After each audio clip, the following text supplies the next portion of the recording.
गीत, तुम्हारी ससुराल में कोई बात हुई है क्या जो तुम यहाँ आई हो?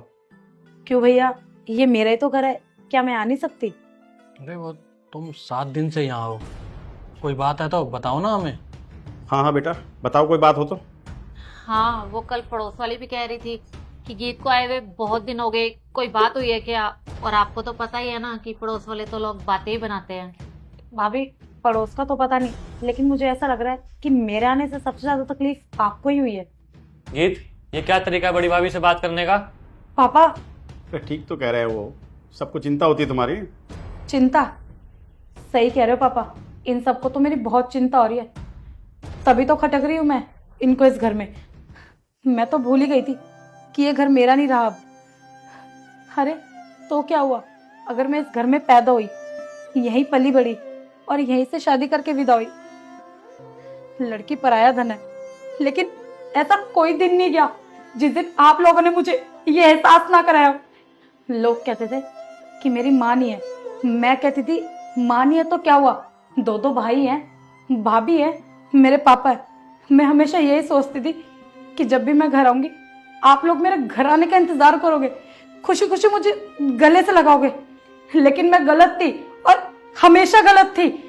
अरे इस घर में सिर्फ एक मेरी माँ ही थी जो खुशी खुशी मेरे आने का इंतजार करती थी और आते ही मुझे गले से लगाती थी।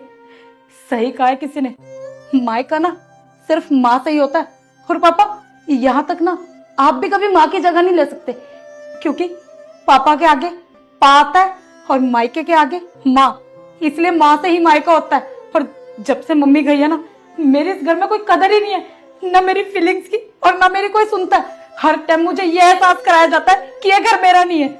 जा रही हूँ इनो।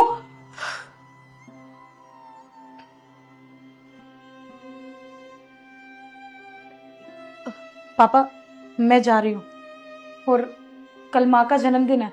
आप लोगों को तो याद नहीं होगा ना, मुझे पता है आप लोग हमेशा ही भूल जाते हैं माँ का जन्मदिन। कोई बात नहीं। और भैया, कल ना माँ के नाम का एक दिया लगा देना मंदिर में। और भाभी, अगर हो सके ना कल माँ को अपनी माँ समझ के उनके आगे प्रार्थना कर लेना। और पापा, उनके नाम का छोटा सा भंडारा जरूर करना। पापा, मैं तो अपने घर में बहुत खुश हूँ, हिनू के पापा मुझे बहुत खुश रखते हैं पापा, लेकिन कुछ ऐसी लड़कियां हैं जो किसी कारण की वजह से अपने घर में मजबूर होके परेशान होके अपने मायके आने की सोचती हैं। अगर वो ये सब देखेंगी तो कहाँ जाएंगी? अगर वो दर्द अपने मायके वालों को नहीं बताएंगी तो पापा किसको बताएंगी? मैं चाह रही